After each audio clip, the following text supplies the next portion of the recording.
네, 지금 신천지 가평연수원에서는 이재명 경기지사가 직접 연수원을 찾아서 이만희 총회장의 역학조사를 진행하려고 하고 있습니다.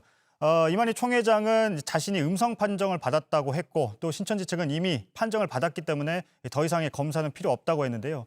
실제로 어떤 상황인지 또 역학조사가 얼마나 필요한 건지 전문가와 잠시 좀 짚어보겠습니다.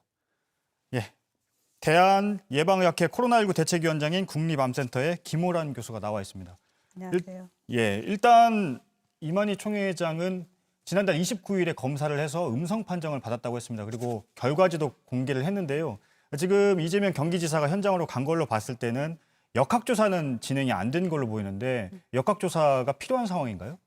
예, 그렇습니다. 왜냐하면 우리가 모든 접촉자에 대해서 예. 역학조사를 합니다. 검사 결과가 음성이었다면 어느 정도 접촉이 있었는데 음성인지 예. 아니면 그 결과가 확실한지 등등에 대해서 조사를 한다면 예. 지금 상황을 이해하는 데 훨씬 도움이 될 것 같습니다. 예. 왜냐하면 과거 사례를 봤을 때도 음성이 나왔다가 다시 양성 판정을 받는 경우도 있지 않았습니까? 예, 그렇습니다. 그렇기 때문에 만약에 음성이지만 밀접 접촉자였다고 예. 한다면 좀 더 관찰이 필요한 상태입니다. 예. 역학조사를 거부하면 처벌을 받게 돼 있나요? 그렇습니다. 예, 그렇군요. 아마 그걸 근거로 이재명 경기지사가 가평연수원으로 간 것 같습니다. 하나씩 좀 정리를 해보겠습니다. 일단 오늘 전국 초중고 교교의 개학이 23일로 2주간 연기가 됐거든요. 지금 기업들에서는 재택근무를 하는 곳이 늘어나고 있고 개학도 연기됐기 때문에 아무래도 가정에 같이 모여 있는 경우가 많아서 가정에서의 수칙에 대해서 좀 얘기를 해야 될 것 같습니다. 요즘 환절기라 감기 환자도 많거든요. 열이 나고 만약에 기침을 한다면 아이가 열이 나고 기침을 한다면 제일 먼저 어떻게 조치를 해야 될까요? 제일 먼저 좀 감기가 의심이 될 겁니다. 그래서 예. 열이 날 때 아마 아이를 키워본 부모들은 다 잘 알 텐데요. 예. 일단 시원하게 해줘야 됩니다. 아이가 열이 나면. 그래서 잘 아시다시피 미지근한 물수건으로 아이를 닦아준다든지 일단 시원하게 해주고 해열제를 먹일 수가 있겠죠. 예. 그래서 한 며칠 관찰을 해보면 대부분은 아이가 열이 떨어지고 좋아집니다. 예. 그렇지만 그렇게 했는데도 열이 떨어지지 않는다. 그렇다면 이제 소아과가 있는 아니면 응급실이나 이런 곳을 가야 되는데요. 예. 아이가 혹시라도 주변에 호흡기 질환자하고 접촉했는지 그걸 예. 먼저 확인해 보신 다음에 응급실을 알아보시고 선별진료소가 아니라 이제 안심병원으로 찾아가면 더 좋을 것 같습니다. 예.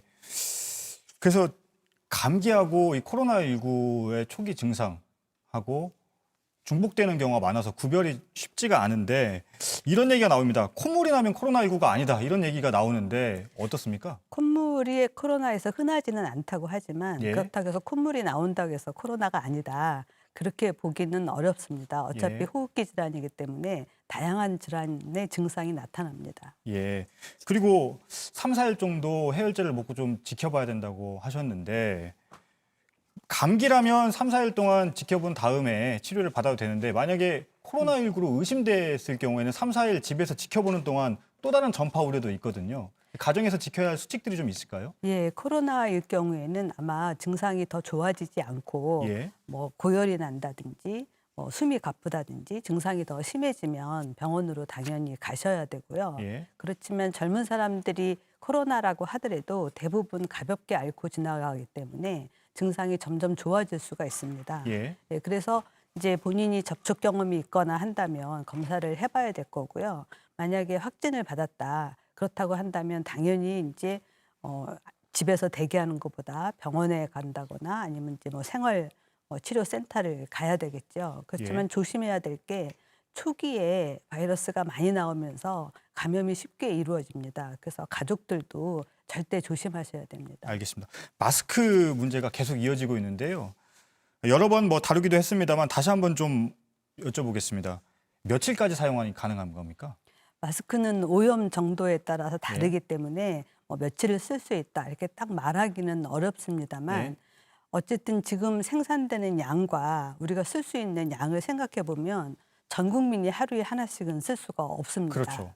지금 1,300만 개가 생산이 된다는데 보건의료진에게 300만 개를 주고 나면 예. 1,000만 개를 예. 전 국민이 나눠 써야 되잖아요. 그렇죠. 5천만 명 중에 70%만 쓴다고 해도 계산해 보면 한 사람당 일주일에 2개밖에 안 돌아갑니다. 예. 그래서 가능하면 꼭 필요한 경우에 쓰면서 아껴 쓸 수 있도록 해야 되겠습니다. 알겠습니다. 대한예방의학회 코로나19 대책위원장인 국립암센터대학원의 김호란 교수였습니다. 감사합니다. 감사합니다.